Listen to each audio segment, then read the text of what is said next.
Hello po, good morning. Jason po ng SMNI News. First question po, ma'am, sir, sa revelasyon po na ginawa ni dating Congressman Saldico, ano po ang inaasahan natin in the next days po?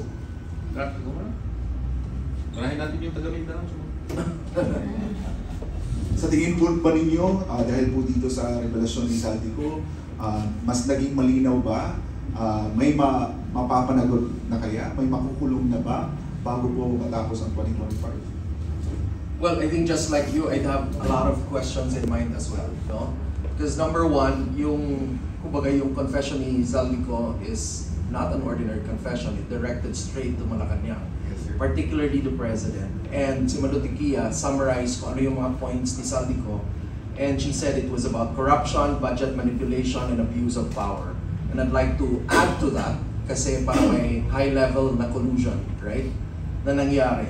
And I think that demands, whether he's telling the truth or not, that actually demands investigation in a sense. But the problem is that usually in an ordinary situation that doesn't involve the President, kung cabinet secretary lang or director ng isang bureau or kaya local government official, usually for the investigation to be successful, kailangan masuspended muna yung iniimbestiginahang opisyal, tama ba? But in this case, it's a different case because we have a president na walang inherently yung constitution natin sinasabi na hindi pwedeng suspende or whatever, and probably there are means, but even the congressmen and the senators cannot be suspended. Yeah, basically that's it. So in other words, until the president is there, it will still compromise the investigation. Nakita ko lang, the reason why I thought about this, kasi nga sinabi ng ICI na titingnan at pag-aaralan muna nila. Kaya lang, right, yun ang sinabi nila. Pero ang problema nga, pag-aaralan mo to, but the president, understand that the president actually formed ICI. The mandate of ICI is also from the office of the president, and the funding of ICI is also from the president. From that point of view, kung titingnan mo yung motibo, which is now being questioned because the president is being implicated dun mismo sa corruption, then perhaps right now we can also take a look at ano yung naging motive. Was the motive really to get into the investigation and find out things, or was it pre-planned? Because perhaps nakita nila na posibleng may Saldico na magsasabi. And now and the most probable way na pwede mong gawin is to pass it on to an independent commission that can investigate.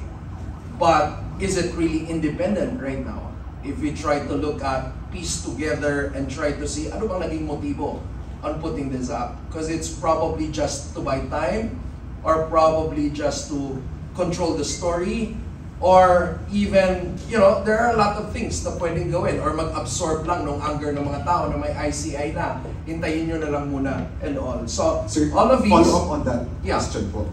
Dapat bang patunayan ngayon ng ICI na independent po talaga sila and start investigating kung ano yung sinabi ni Saldico, regardless kung sino may yung iimbestigahan na personalidad? Well, it's up to them kung patutunayan nila. But I think the public will not believe them anymore. Because again, their mandate, their budget, and the one who formed it, and perhaps even the motive around it, very questionable na, especially now that the president is being implicated. Diba? So yun yung pinaka-problema at pinaka-dilemma. So if Saldico is really telling the truth right now, I believe this is not just, a corruption story. It is also an issue of, or crisis of leadership and accountability. And very limited yung accountability for the president, right? In a case like this. And that is why it's so important. Ang pinaka-important rito, there are pwedeng explore, like, investigation via the impeachment and all, and our lawyers can tell us more about that.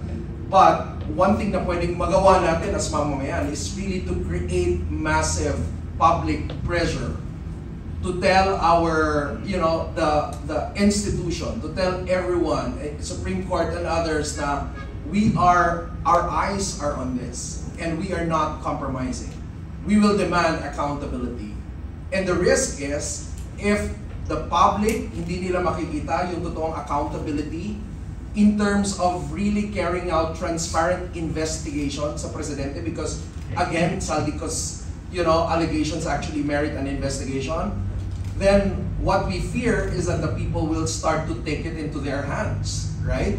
And sana wag nang mangyari yon. But apparently, very, very important na mag-create yung public ng pressure rito. And that is why I think it's also very important for the public to participate, particularly starting tomorrow, 16, 17, and 18. Get out of your houses if you're concerned about, having a transparent investigation on this issue, concerned about the future of the Republic, then it is also, this is not just partisan, it is already our civic responsibility to be out there demanding for accountability.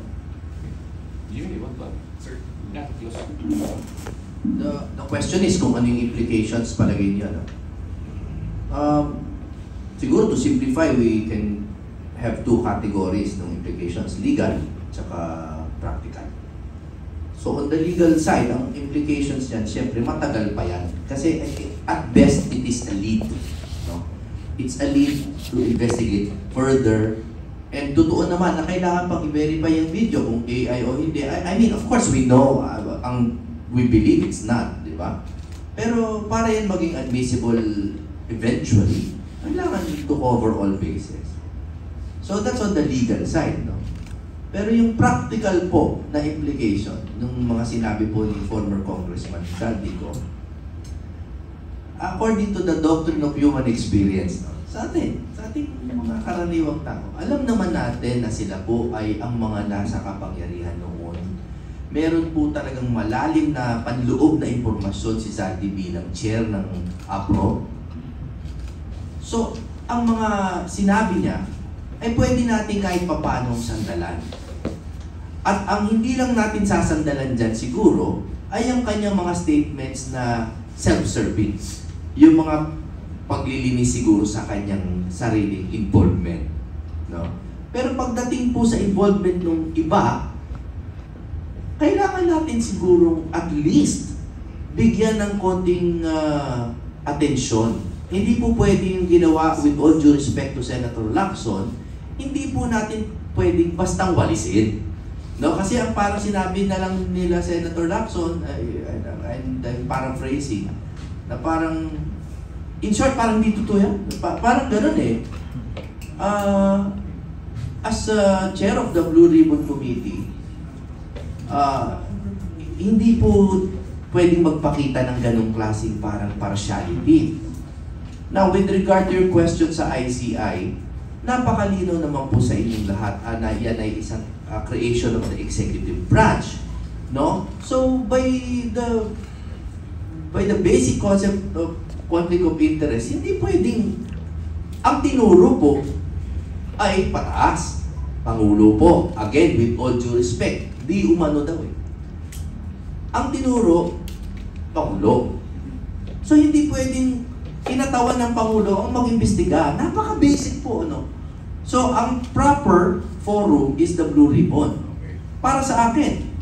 Pero ang Blue Ribbon po, para magbigay ng padalos-dalos na pahayag na parang hindi ka agad yan importante, ay with all due respect to the good senator, I think it's wrong. No one's perfect, Senator. You might be wrong in this case. Okay. Ma'am Tafi, would you like to add on? Sa akin, no, di ba, sinasabi rin ni Undersecretary Claire Castro na hearsay lang ang sinabi ni Saldico, former Congressman Saldico. Apparently, let's not forget na he is the appropriation chairman. So kung meron mang may alam sa paggawa ng budget, siya yun. So alam niya at hindi niya magagawa ang mga bagay-bagay kung hindi siya binigyan ng go signal. Isa lang siyang nautusan. At tatandaan natin, ang huling pumipirma at nag-check ng ating budget ay ang ating presidente. So hindi natin pwedeng sabihin hindi sila liable. Sabi nga niya, 4,000 pages. Am I correct? Binasa niya. At sa dami rin po ng kanyang secretaries, undersecretary, assistant, whatever, kung hindi man niya nabasa ng 4,000, dapat dinictate sa kanya kung tama ba o mali ang kanyang budget. Wala akong lusot dito, hindi po pwede kahit sino. Kaya nga sabi ko, hindi ako pwede maging politician eh.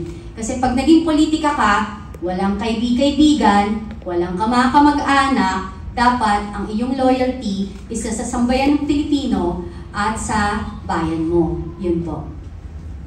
Penny? Next